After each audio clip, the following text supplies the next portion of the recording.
নমস্কার, আমি তস্মিনা। নমস্কার, আমি ইন্দ্রাণী। শুরু করছি বিয়ন্ড পলিটিক্স।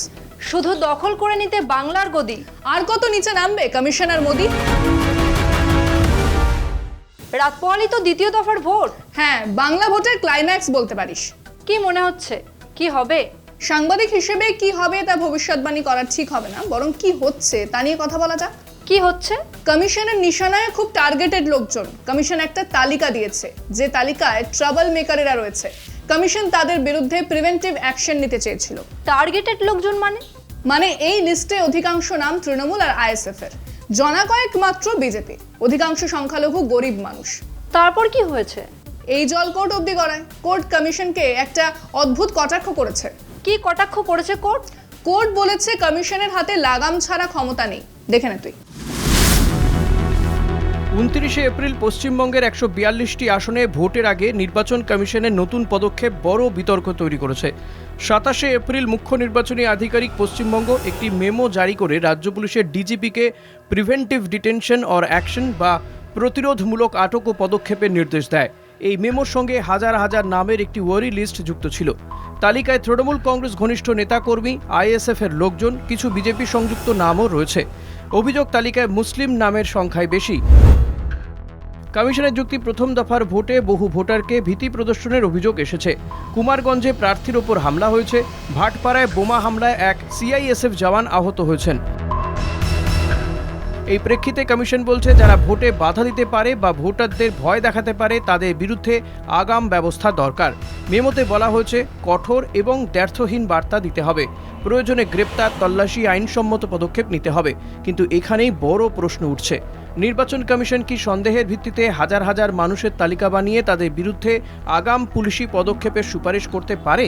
বিশেষ করে যখন 22 এপ্রিল কলকাতা হাইকোর্ট আগের ট্রাবল মেকার তালিকার ওপর স্থগিতাদেশ দিয়েছিল। আদালত স্পষ্ট বলেছিল, নির্বাচন কমিশনের অসীম ক্ষমতা নেই। সংবিধানের 324 অনুচ্ছেদ কমিশনকে ক্ষমতা দেয়, কিন্তু তা আইন সীমার বাইরে নয়। নতুন মেমোতে কমিশন বলছে, আদালতের নির্দেশ পুলিশকে বাধা দেয় না। কেউ যদি ভারতীয় ন্যায় সংহিতা, জনপ্রতিনিধিত্ব আইন 1951 বা অন্য আইনে অপরাধ করে, তাহলে পুলিশ ব্যবস্থা নিতে পারে। এমনকি প্রতিরোধমূলক আটকও প্রাসঙ্গিক আইন মেনে করা যেতে পারে। কিন্তু প্রশ্ন হলো, অপরাধের প্রমাণ ছাড়াই কাউকে আগে থেকে সম্ভাব্য বিশৃঙ্খলাকারী বলা কি ন্যায়সঙ্গত? আরও উদ্বেগের জায়গা আছে। আগের মতো এবারও তালিকায় শাসক দল ঘনিষ্ঠদের প্রাধান্য দেখা যাচ্ছে। বিরোধীদের অভিযোগ, এটি নির্বাচনী নিরপেক্ষতার বদলে রাজনৈতিক বাছাই। তৃণমূলের পক্ষে দায়ের হওয়া মামলাতেও বলা হয়েছে, নির্দিষ্ট মামলা ছাড়া এমন আটক ব্যক্তি স্বাধীনতা ও গণতন্ত্রের ওপর আঘাত। একই দিনে ডিজি সিআরপিএফ এর নির্দেশে বলা হয়েছে, রাজনৈতিক জমায়েত বন্ধ করতে হবে, ট্রাভেল মঙ্গারদের চলাফেরা ঠেকাতে হবে, প্রয়োজনে নন লেথাল ফোর্স ব্যবহার করতে হবে। এই ধরনের ভাষা নির্বাচন পরিচালনার ক্ষেত্রে উদ্বেগজনক। নির্বাচনে নিরাপত্তা জরুরি। ভোটারকে ভয়মুক্ত পরিবেশ দেওয়া কমিশনের দায়িত্ব। কিন্তু নিরাপত্তার নামে গোপন তালিকা, সন্দেহের ভিত্তিতে আটক এবং আদালতের পর্যবেক্ষণ পাশ কাটিয়ে পদক্ষেপ, এসব গণতান্ত্রিক প্রক্রিয়াকে দুর্বল করতে পারে। আইন প্রয়োগ হোক অপরাধের ভিত্তিতে, রাজনৈতিক পরিচয়ের ভিত্তিতে নয়। নইলে নির্বাচন অবাধ নয়, নিয়ন্ত্রিত হয়ে ওঠার আশঙ্কা থেকেই যায়। কোর্টের কটাক্ষ সত্ত্বেও কমিশন থামলো না। দিল্লির ইশারা নাচছে কমিশন, কেনই বা থামতে যাবে? সত্যি কিছু জিনিস আমি ভেবেই পাই না। কি জিনিস বলতো? এই যে চোরের মায়ের বড় গলা। কি নিয়ে বলছিস ঠিক? উন্নাও, হাথরাস, কাঠুয়া, পাটনা সবই তো বিজেপি শাসিত রাজ্য। সব জায়গায় ভয়ঙ্কর যৌন অপরাধ। বিজেপি বাংলায় এসে বলছে মহিলারা সুরক্ষিত নয়। সেটাই তো, দুর্নীতিতেও তাই। ব্যবম কেলেঙ্কারি, ইলেকট্রাল বন্ড দুর্নীতি, PM care fund, Rafale deal গুজরাটের, বিটকয়েন দুর্নীতি, আয়ুষ্মান ভারতে দুর্নীতি, ভারতমালা প্রজেক্ট, দ্বারকা এক্সপ্রেসওয়েতে দুর্নীতি। সত্যি একটু ভুল বলেছিলাম, ডাকাতের মায়ের বড় গলা। আর এবার তো সব সীমা পার করে গেল। কেন, কি হলো? মমতা বন্দ্যোপাধ্যায়কে নিয়ে একটা ভয়ঙ্কর কুৎসিত মিম ছড়ালো উত্তরপ্রদেশের এক আইটি সেল। সেই মিম ফলাও করে শেয়ার করেছে বিজেপির দুর্বৃত্তরা। কি কুৎসিত মিম? মিমের বর্ণনা দেওয়া তো দূর, সেটা সম্পর্কে আলোচনা করতেও সভ্য সমাজের রুচিতে বাঁধবে।